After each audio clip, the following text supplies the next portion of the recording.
Let's talk about friction in this video.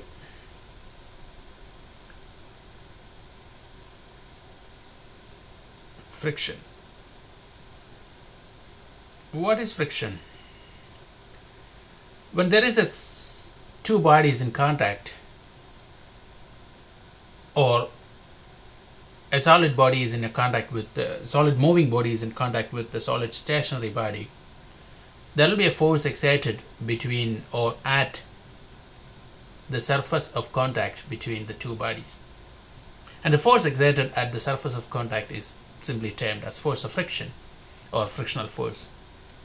It's very simple. You see that every day in your lives, and you see the application of friction in daily life. It's a very simple concept to understand. The frictional force varies depending on the surface of contact. Every surface will have a different frictional property. Rough surfaces, in general, rough surfaces will have a higher friction, and smooth surfaces will have a lower friction. And we use different techniques. In fact, it's a loss of energy when two surfaces are in contact and there is friction, and that's a loss of you can term it as a loss of energy. But at some cases that is helpful. We cannot consider a system with absolute zero friction. It's not really possible. We could reduce the friction by changing the nature of the surface which are in contact. You can apply some soothing effect to the surfaces that are in contact, and thereby you can reduce the friction. But to some extent, friction helps to maintain the stability of a system.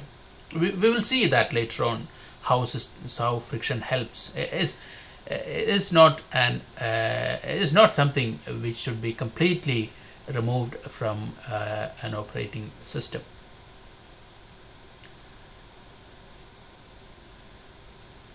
Friction always acts parallel to the surface of contact, and the amount of friction depends upon the nature of surface of contact. As I mentioned earlier, in general, rough surfaces will have a higher frictional force, and smooth surfaces will have a lower frictional force. So let's consider a system here. Let's consider something like this. As you can see, you've got a solid body here, and you've got a surface here. So what happens is when you've got a body like this, you'll have a weight of the body which will be acting through the center of gravity of the body, and if the surface is a fixed surface, then to counterbalance or to resist the weight of the body, there will be a reactional force which is acting against the line of action of this weight. So that will be balanced. But in this case, you know, if this is a flat surface, the body is not going to move from here unless you apply a force. Say, for example, you apply a force of P in this direction, and you know by experience that if the body has a higher weight, then you will need to increase the force that you apply here for the body to start moving. So why is it not moving when you apply a small force? There comes the friction. The friction between the surface here of the body and the surface here is resisting the motion of this body in line with the force. So you will need to apply a force which is which is more than the force of friction in order to move this body. So unless you apply a force which is higher than the force of friction here, the body will remain stationary. So there are a couple of terms you need to understand in here. So you have a force, weight acting of the body through the center of gravity, and a resistive force or reactive force, and force of friction, let's call it F, and an applied force, let's call it P. Now, there is a coefficient of friction for every surfaces. The coefficient of friction is defined as coefficient of friction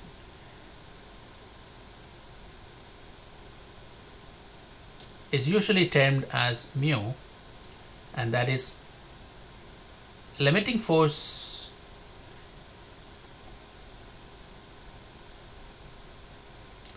divided by normal reaction. That is F by R. Then you have a confusion. You might have a confusion. What is a limiting force?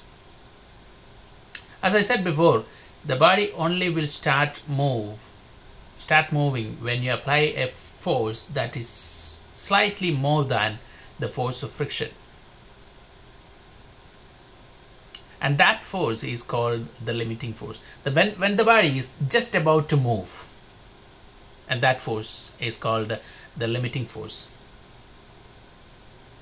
So it will be equivalent to the force of friction.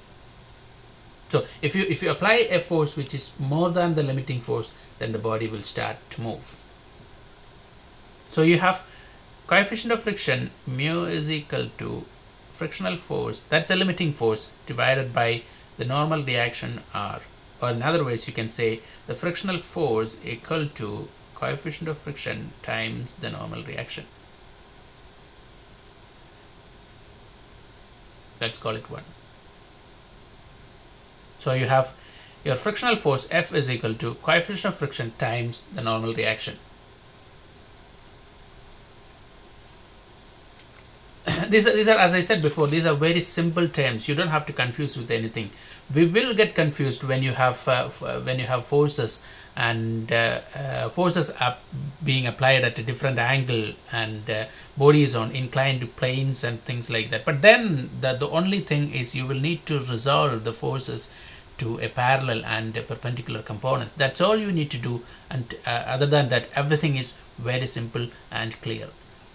And that's a that's a benefit with these topics. It's everything is clear and simple as long as you keep it simple. Now, moving on to the next case here, you have the angle of friction, which is shown in the figure here. The angle of friction is shown as theta in this figure. It is defined as the angle that is made by the resultant of the normal reaction and the limiting force with the normal reaction. So let's call this as the resultant force. Let's call it R is already been used, so let's call it S. This is the resultant of the normal reaction and the force of friction. So you know how to calculate the normal the resultant of two forces. You've got a frictional force acting in this direction, and draw the normal reaction from this point here. So you got it like this, and then join the tail and the head, so you get the resultant, and that is the resultant here, and that is what is shown in here. And the angle that the resultant makes with the normal reaction is called the angle of friction. So this angle shown here is called the angle of friction.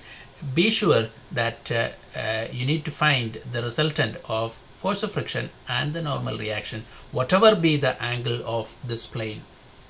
Say for example, if your angle the plane is in this direction, so your force of friction will always be parallel to that plane, and your normal reaction will always be perpendicular to that plane.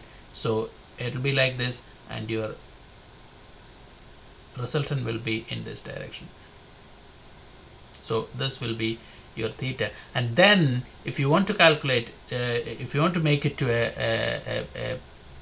a plane which is in this direction, let's say for example like this, then you will have to calculate this theta plus this theta to find the total theta. That is, we will see that those things later on.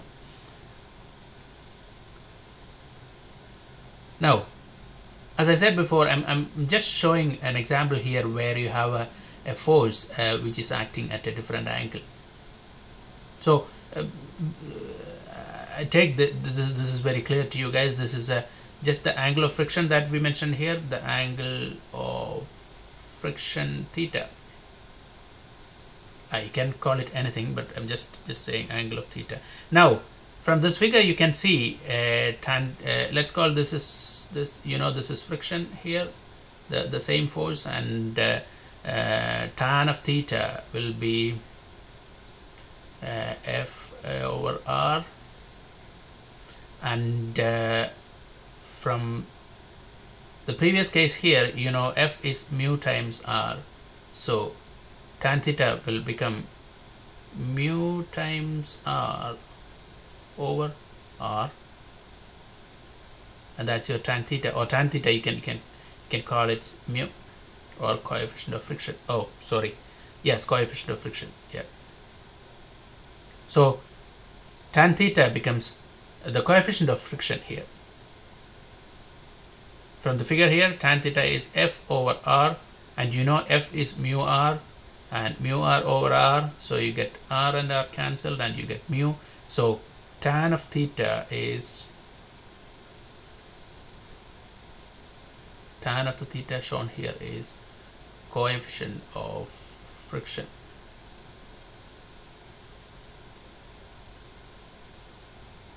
Now let's consider a slightly different case here, where you have a force acting at a different angle, acting at an angle to the horizontal. Now everything remains same. You got your force of friction here, and you got to find your resultant.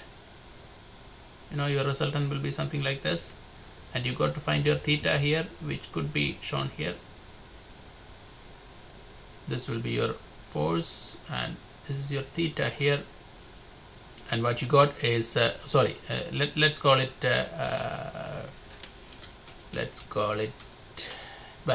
theta again. That's not a problem. Theta 1, and your force is being applied. Let's call this P, and the force is applied at an angle theta to the horizontal.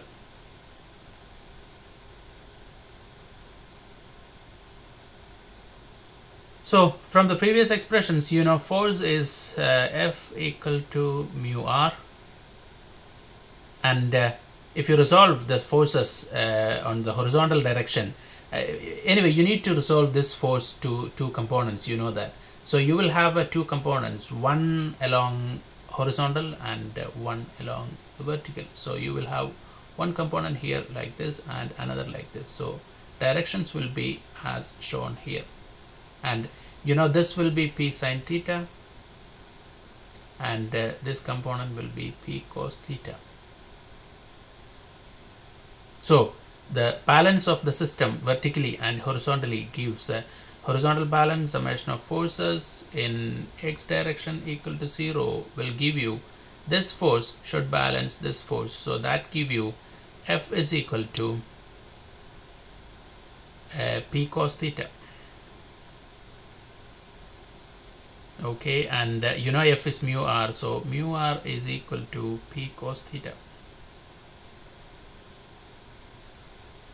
Now vertical balance give you R plus, that is summation of forces in y direction equal to 0, give you R plus P sin theta is equal to W.